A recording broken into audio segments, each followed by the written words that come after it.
Les mobilisations contre les nouvelles implantations d'éoliennes se sont multipliées cette semaine en Picardie, en Loire-Atlantique ou encore dans les Deux-Sèvres.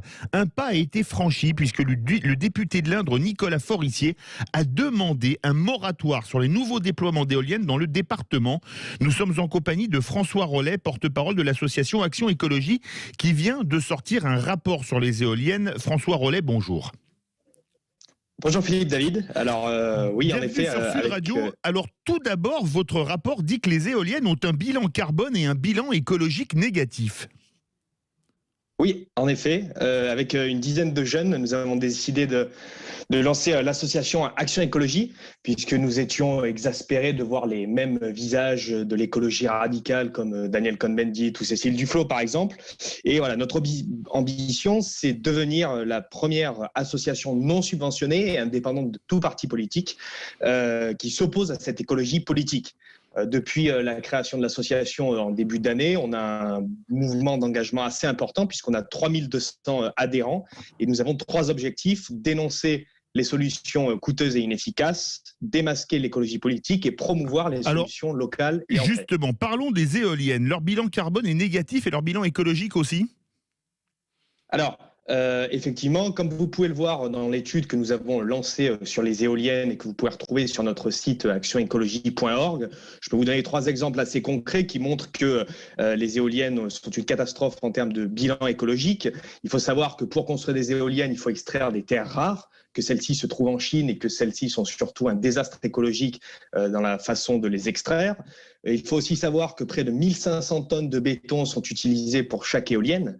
Et il faut aussi savoir que, et c'est un rapport de la Ligue de protection des oiseaux qui le met en avant, il y a plus de il y a des dizaines de milliers d'oiseaux, des centaines de milliers de chauves-souris qui sont chaque année tués par les pales des éoliennes. On peut le dire aujourd'hui, contrairement à ce que nous racontent les écologistes radicaux, les éoliennes sont à la fois un gouffre financier et un désastre écologique. Alors, il y a aussi le problème du recyclage. J'ai lu votre rapport, elle dure environ 20 ans et on les enfouit. Il y a des cimetières d'éoliennes enfouies, par exemple, dans le Wyoming, dans le nord-ouest des États-Unis, car on ne sait pas les recycler.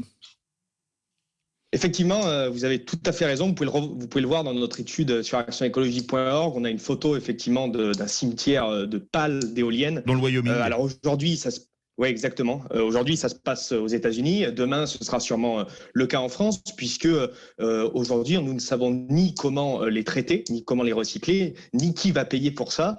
Donc voilà, chez Action Écologie, nous ne voulons pas que les champs de nos paysans se transforment en cimetières éoliennes. Alors justement, les éoliennes, c'est coûteux en argent public et au prix du kilowatt, a priori. Alors effectivement, vous avez tout à fait raison. Un rapport d'EDF l'a montré très récemment. Chaque année, l'État subventionne l'éolienne à hauteur de 2 milliards d'euros par an. Donc, qui dit État français dit contribuable, dit vous et moi. Alors que donc on a près de 2 milliards de subventions, alors que le fonctionnement d'une éolienne sur une année, c'est entre 20 et 35% de temps effectif. Donc, c'est seulement 20 à 35% de temps effectif, c'est ça ? Oui, effectivement, c'est une étude qui a été faite par Frédéric Livet, qui est directeur de recherche au CNRS, qui a montré que, en fonction des parcs éoliens, on est entre 20 et 35% de fonctionnement. Donc 2 milliards pour ça, c'est près de la moitié du budget du ministère de l'Agriculture. Ah oui, effectivement. Alors, vous, dans votre rapport, vous parlez également de l'argument esthétique, d'autant, et je l'ai appris en lisant, qu'on fait des éoliennes de plus en plus grandes.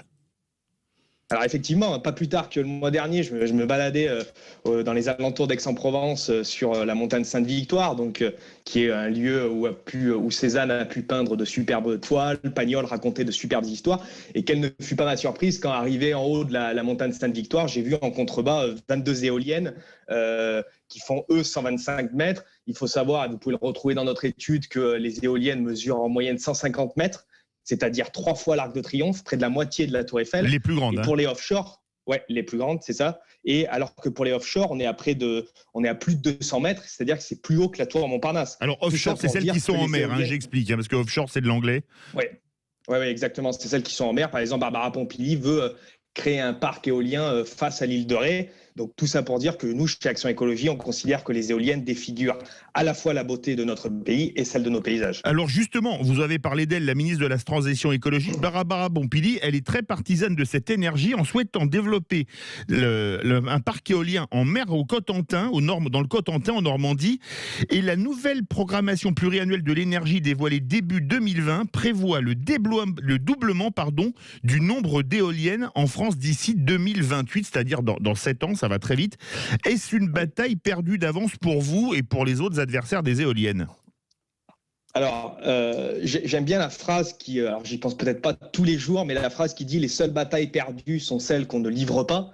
Nous, chez Action Écologie, on est avant tout un acteur de mobilisation. On a un panel d'actions qui va de la conférence à l'étude, comme je vous l'ai dit, vous pouvez la retrouver sur notre site, mais aussi celui des pétitions.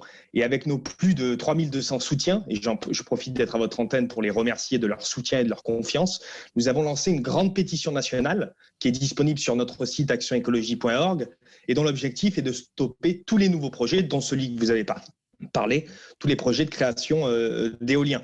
Et si, comme nous le souhaitons, nous récupérons des centaines de millions de signatures, le gouvernement ne pourra plus l'ignorer. Et j'en profite aussi pour féliciter le travail de tout un tas d'associations locales qui se battent au quotidien pour fermer administrativement tous ces parcs éoliens. Merci beaucoup François Hollet, oui, parce que un peu partout en France, cette semaine, mais la semaine d'avant, etc., il y a eu de plus en plus de protestations des élus, notamment contre les nouvelles implantations.